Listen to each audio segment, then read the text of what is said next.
नमस्कार, मैं अभिषेक राज। संडे सवाल में आप सभी का हम स्वागत करते हैं। दोस्तों, आज संडे है और संडे सवाल में ये एपिसोड नंबर 82 है। आज कुछ स्पेशल ही है और कुछ स्पेशल आपको बताने वाले हैं। स्पेशल क्या है भाई?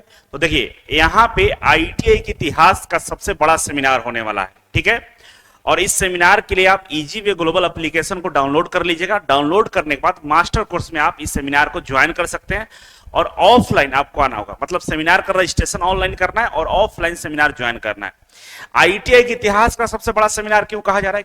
पिछले कुछ महीनों से और पिछले कुछ एग्जामों का एनालिसिस करने के बाद पता ये चला है कि भाई अब मैथ, रीजनिंग और जीके जीएस भी आईटीआई के लिए काफी इंपॉर्टेंट हो गया है। पहले ये नहीं था, अब इंपॉर्टेंट हो गया। अब जो बच्चा केवल टेक्निकल पे पढ़ाई करके नौकरी लेना चाहेगा तो पॉसिबिलिटी बेहद कम हो जाएगी, क्योंकि हर एग्जाम में अब आपका इसका वेटेज बढ़ा दिया। पहले 20%, 30% मैथ, रीजनिंग, जीके जीएस आता था, अब इसकी संख्या बढ़ चुकी है। इन्हीं तमाम चीजों के बारे में विचार करना है। इन सब के बारे में बताएंगे। अब आपके पढ़ने का तरीका क्या होना चाहिए, कैसे एक साल में आपको अब सरकारी नौकरी मिलेगा, तमाम चीजों पर हम जानकारी आपको देने वाले हैं। सेमिनार का हिस्सा एक बार जरूर बनिएगा, ठीक है। अब आते हैं कि संडे सवाल में अगर आप भाग लेना चाहते हैं, आप चाहते हैं कि हम इस एपिसोड का हिस्सा बने, ठीक है, तो करना क्या है भाई?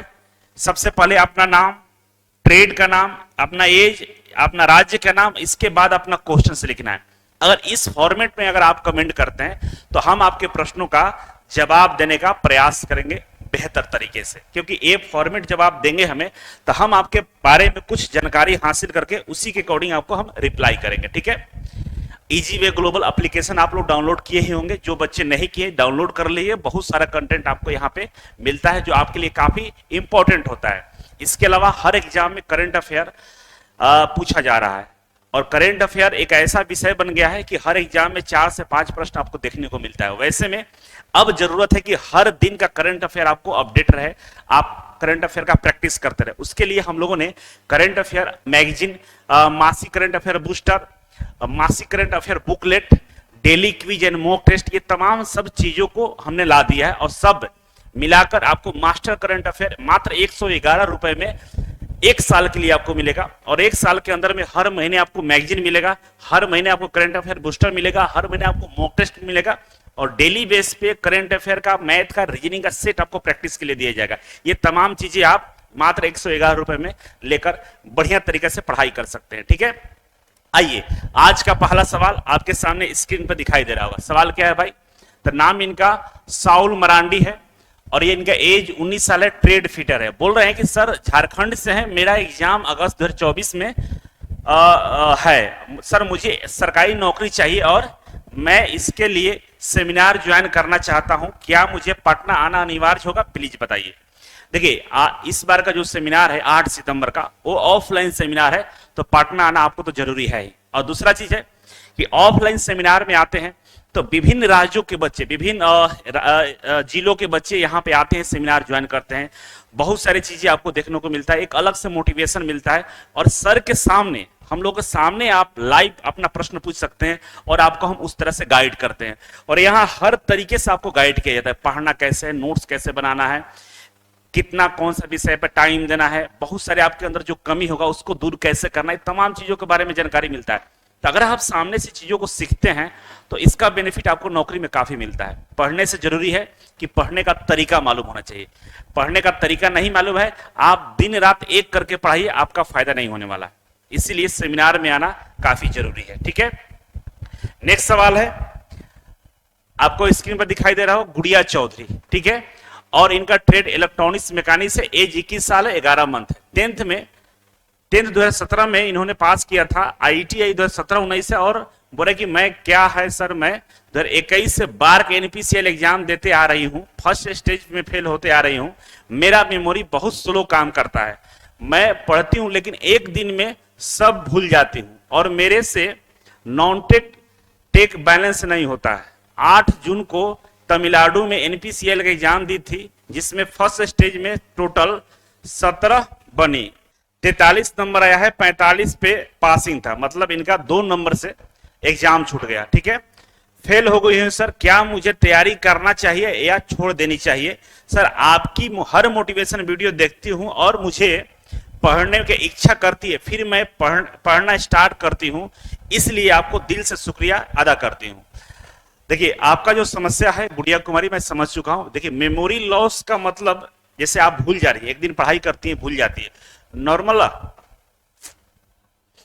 देखिए देखा गया समानता कि हर किसी का ये समस्या होता है, हर कोई जितना दिन भर पढ़ाई करता है तो लगभग चीजें भूल जाता है, कुछ ही चीजें याद रहता है। लेकिन कभी कभी ज्यादा अगर ये चीजें भूलने लगते हैं तो उसमें दो तीन वजह होती है। पहला, नींद का कम आना, अगर आप सही से नहीं सो पा रहे हैं उसके वजह से भी आप अपने मेमोरी में जो चीजें होता है स्टोर नहीं कर पाते हैं। या बहुत ज्यादा टेंशन में, प्रेशर में रहते हो किसी काम को लेकर या किसी भी चीज को लेकर कि भाई मेरे पास टेंशन है, अलग तरह के डीमोटिवेशन है, उसके वजह से भी चीजें याद नहीं रहती है। या घर में ऐसा माहौल है कि पढ़ाई तो कर रहे हैं लेकिन घर में जो माहौल है उसके वजह से डिस्टरबेंस बहुत है, तो हम अपने पढ़ाई पे अपने आप को केंद्रित नहीं कर पा रहे हैं, उसके वजह से भी क्या होता है, हमें चीजें याद नहीं रहती हैं। और कुछ रूटीन की वजह से भी प्रॉब्लम आता है। तो आपको देखना होगा कि किस वजह से ये प्रॉब्लम हो रहा है कि मुझे चीजें याद नहीं रहती है। क्योंकि केवल और केवल पढ़ाई में ये समस्या, बाकी चीजें तो आपको याद रहता है, इसका मतलब मेमोरी सही है, लेकिन इन्वॉल्वमेंट में प्रॉब्लम है। तो थोड़ा दिन के लिए आप हो सकता है कहीं घूमने चले जाएं, या अगर आपको लगता है कि लाइब्रेरी ज्वाइन करें तो लाइब्रेरी ज्वाइन कर लीजिए। मतलब एक प्लेस को एक बार चेंज करके देखिए, चीजें बदलेगा। पढ़ाई छोड़ना कोई सोल्यूशन नहीं है कि हम छोड़ देंगे नहीं करेंगे, ऐसा इसका कोई सोल्यूशन नहीं है। ये गलत चीजें नहीं छोड़ना चाहिए, पढ़ना चाहिए। दूसरा चीज ये है कि अगर आप चाहिएगा कुछ भी काम जो लगता है कि असंभव शायद नहीं हो पाएगा, अगर आप करना चाहिएगा तो 100% होगा। क्योंकि अगर आप सफल होने वाले, आपको जिंदगी में सफल होना है, उससे पहले तमाम परेशानियों से गुजरना पड़ता है, यही जिंदगी का सत्य है। ऐसा एक भी इंसान नहीं दिखाई देगा जो आसानी से हर सफलता को पा लिया है। मुश्किलें आएंगी, उसका सलूशन खोजना पड़ेगा। तो जो मैं बोला हूं उस पर थोड़ा सा गौर करिएगा और कोशिश करिए कि एकांत में थोड़ा सा लाइब्रेरी वगैरह ज्वाइन करें, या कुछ दिनों के लिए अपने प्लेस को चेंज करके पढ़ाई करें। निश्चित तौर पे आपके पास चीजों में सुधार देखने को मिलेगा। ठीक है, तो आई होप आप इसका फायदा आपको मिले। ठीक है, अगर और भी आगे कुछ सवाल होगा तो आप कमेंट बॉक्स में कमेंट कर सकते हैं। ठीक है, बया चौधरी उड़ीसा से है और इनका ट्रेड इलेक्ट्रीशियन, डीजल मैकेनिक्स दोनों से इन्होंने आईटीआई कर रखा है। बोले कि दोनों ट्रेड से कौन सा ट्रेड प्रिपरेशन के लिए बेस्ट है होता है, प्लीज बताइए। एम इनका पीएसयू है। तो बाबू इसमें जो डीजल मैकेनिक्स है ना, इससे भर्ती कम आती है, इससे भर्ती ज्यादा आता है। और अगर इलेक्ट्रीशियन से तैयारी करेंगे तो आपके लिए बेस्ट रहेगा कि बहुत नंबर ऑफ चांस मिलेगा और तैयारी आपका जल्दी और बेहतर तरीके से हो जाए, क्योंकि यहाँ पर चांस बहुत ज्यादा है, डीजल में चांस बेहद कम होता है। और अगर आपका एम पीएसयू है तो इलेक्ट्रीशियन ही आपके लिए बेस्ट रहेगा। ठीक है, नेक्स्ट सवाल है चंदन कुमार का। ट्रेड इनका फिटर है, सेकेंड ईयर में है और एज इनका 19 साल है, गया से है। मां मंगला प्राइवेट आईटीआई गया में ये आईटीआई कर रहे हैं। और इनका सवाल ये है कि मुझे डीआरडीओ में जाना है, मुझे समझ में नहीं आ रहा है कि क्या करें। देखिए सबसे पहले आपको क्या करना है, फाउंडेशन बैच ज्वाइन करना है, कुछ नहीं सोचना है, सीधा फाउंडेशन बैच ज्वाइन करिए। किसका? फिटर का। ठीक है, और इसमें फाउंडेशन बैच में जो फुल कोर्स है वो ज्वाइन करिए, क्योंकि अभी आप जिस एज में हैं, 19 साल की एज में है और बेहद ही बेस्ट एज है आपका। इस एज में अगर आप शुरुआत करते हैं तो 21 साल जाते जाते उससे पहले आपको नौकरी मिल जाएगा। कारण क्या है? क्योंकि अभी आप सेकेंड ईयर में पढ़ाई कर रहे हैं और इस पढ़ाई के दौरान आपका competition plus math, reasoning, GK ये सब बेस्ट हो जाएगा। और एग्जाम में जब आप जाएंगे तो आपको ये महसूस होगा कि भाई हम पहले से पढ़ाई कर रहे थे, इसका बेनिफिट मिला। और बहुत सारे बच्चे जो आईटीआई के दौरान इजी वे कोचिंग ज्वाइन कर लेते हैं उनको सरकारी नौकरी हो ही जाता है और आपका भी हो जाएगा। दूसरा फायदा होगा, पढ़े रहेंगे तो आपको आगे किसी भी तरह का कोई परेशानी नहीं होगा, चाहे आप प्राइवेट कंपनी में जाएं या कोई भी कॉन्ट्रैक्ट बेस पे जॉब निकाला जाए या किसी भी पीएसयू में इंटरव्यू हो, सब में आप बेहतर परफॉर्मेंस करके नौकरी ले लेंगे। तो करना क्या है, डीआरडीओ में जाना है। डीआरडीओ में जाने के लिए सोच रहे हैं तो फाउंडेशन बैच ज्वाइन करके आपको तैयारी करना होगा। ठीक है, और हमारे हेल्पलाइन नंबर पे कॉल कर लीजिएगा अगर कोई भी आपको असुविधा हो कोर्स परचेज करने में, तो कॉल कर सकते हैं। नेक्स्ट सवाल है सुशील रावत का, इलेक्ट्रॉनिक्स मैकेनिक्स है और इनका एज 19 साल है, रियल एज 22 साल है, उत्तर प्रदेश से है। और बोले कि सर मुझे लोको पायलट बनना है सर, इसके लिए बहुत परेशान हूं सर, क्या पढ़े कैसे पढ़े लोको पायलट बनने के लिए। ठीक है, अगला सवाल लोको पायलट से ये अंकु कुमार का इलेक्ट्रीशियन है, बिहार से लोको पायलट में जाना चाहते हैं, गाइड करने के लिए बोल रहे हैं। नीतीश कुमार का सवाल है, इलेक्ट्रॉनिक्स मैकेनिक से 19 साल है, बिहार से हैं, इनको भी एएलपी और टेक्नीशियन बनने का ड्रीम है, इसका तैयारी कैसे करें देखिए। और इस तरह के बहुत सारे लोगों का सवाल है लोको पायलट रेलवे में जाने के लिए। तो देखिए रेलवे में जाने के लिए अगर आप चाहते कि रेलवे में हम जाएंगे तो रेलवे में आईटीआई के लिए 3 तरह के पद निकाले जाते हैं। पहला एएलपी होता है, ठीक है, दूसरा होता है टेक्नीशियन और तीसरा होता है ग्रुप डी। 3 तरह के पद निकाले जाते हैं, ठीक है। अब तीनों के एग्जाम का एनालिसिस करिएगा, एग्जाम देखिएगा, एग्जाम का पैटर्न देखिएगा। तो एएलपी में 2 तरह का एग्जाम होता है, पहला होता है सीबीटी 1 और दूसरा होता है सीबीटी 2, ठीक है। अब सीबीटी 1 में यहां पे मैथ पूछता है, रीजनिंग पूछता है और जीके जीएस करंट अफेयर पूछता है, मतलब जीएस पूछता है और करंट अफेयर पूछता है। सेम ये जो सिलेबस सीबीटी 1 वाला सिलेबस है, सेम सिलेबस आपका टेक्नीशियन में होता है और टेक्नीशियन में एक ही एग्जाम होता है और ग्रुप डी में भी सेम यही सिलेबस होता है, एक ही एग्जाम होता है। मतलब अगर सीबीटी 1 का तैयारी कर रहे हैं तो हमारा सीबीटी 1 के साथ साथ टेक्नीशियन का भी तैयारी हो रहा है और टेक्नीशियन के साथ ग्रुप डी का भी तैयारी हो रहा है। अब एएलपी में जो पार्ट बी होता है, अब पार्ट बी में आपका यहां पर भी 2 एग्जाम होता है, पार्ट ए और पार्ट बी। और पार्ट बी में केवल टेक्निकल होता है और पार्ट ए में जो सीबीटी 1 वाला सिलेबस था यही सेम होता है, जिसमें ड्राइंग और बेसिक साइंस अलग से पूछे जाते हैं। तो सिलेबस देखिएगा तो कॉमन है। तो आप लोग करना क्या है, अगर इस बार का एएलपी का तैयारी कर रहे हैं तो अभी समय तो नहीं बचा है बहुत कुछ करने के लिए, लेकिन आने वाले दिनों में जो भी भर्ती आएंगी उसके लिए आपको करना क्या है कि मैथ, रीजनिंग, जीके और जीएस पे फोकस करना है, ठीक है। अगर इस पे फोकस करते हैं तो रेलवे में ये जीके तो नहीं पूछता है लेकिन जीएस से प्रश्न पूछे जाते हैं। तो आपका रेलवे का सीबीटी 1 तैयार होगा। रेलवे का सीबीटी 1 तैयार होने का मतलब आपका एएलपी का सीबीटी 1 तैयार हो गया, टेक्नीशियन का तैयार हो गया, ग्रुप डी का तैयार हो गया और आने वाले दिनों में आपको नौकरी आसानी से मिल जाएगा, ठीक है। तो रेलवे के तैयारी के लिए इजी वे कोचिंग का फाउंडेशन बैच ज्वाइन कर लीजिए, मैथ का, रीजनिंग का और जीके जीएस का, और साथ साथ टेक्निकल भी रहेगा।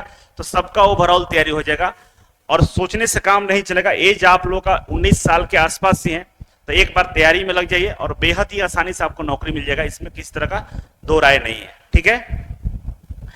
अब आगे बढ़े तो नेक्स्ट है विभव श्रीवास्तव, ट्रेड इलेक्ट्रीशियन है, फर्स्ट ईयर में और 22 साल है। एनसीएल सर सरकारी नौकरी कैसे मिलेगा? सरकारी में फादर इंडियन आर्मी में है, ग्रेजुएशन में बीबीए कंप्लीट कर रहे हैं 75% से और कोपा से आईटीआई किए हैं 92% से, एडीसीए भी कर रहे हैं। तो बाबू इतना सारा कोर्स किए हो लेकिन सबसे ज्यादा फोकस आपको इलेक्ट्रीशियन पर करना होगा और इसी के थ्रू आपको नौकरी मिलेगा, दूसरा कोई उपाय नहीं। अगर आप चाहते हैं कि इलेक्ट्रीशियन के अलावा भी अब आप किसी तरह से और तैयारी करके नौकरी मिल जाएगा तो फिर नहीं मिलेगा, क्योंकि ये ग्रेजुएशन किए चाहे बीबीए किए चाहे एडीसीए कर रहे हैं, ये सबसे कुछ ज्यादा कुछ होना जाना नहीं है। मेन फोकस आपका इलेक्ट्रीशियन होना चाहिए और इसका फाउंडेशन बैच ज्वाइन करके पढ़ाई शुरू कर दीजिए, नोट्स बनाना शुरू कर दीजिए। बाकी ये सब नौकरी मिलने के बाद आपका काम आएगा प्रमोशन में या इसका बेनिफिट्स आगे आपको नौकरी के बाद ही मिलेगा। फिलहाल आपको इलेक्ट्रीशियन पे ही फोकस करना होगा, ठीक है। तो ये आज का संडे सवाल था। आपके पास भी कोई प्रश्न है तो आप इस संडे सवाल में प्रश्न पूछ सकते हैं।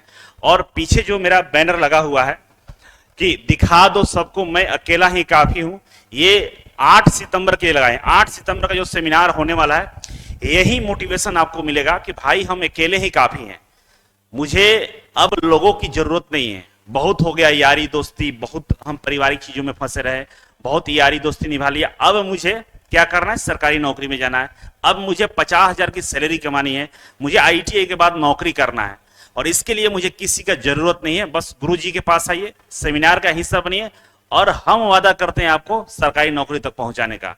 तो मुझे लगता है कि आप इस वीडियो को देखकर अच्छा मोटिवेट हुए होंगे और आप सेमिनार में जरूर आएंगे। बाकी बातें सेमिनार में होगी। आज के लिए बस इतना ही था। Thank you so much. मिलते हैं अगले वीडियो में, तब तक के लिए नमस्कार।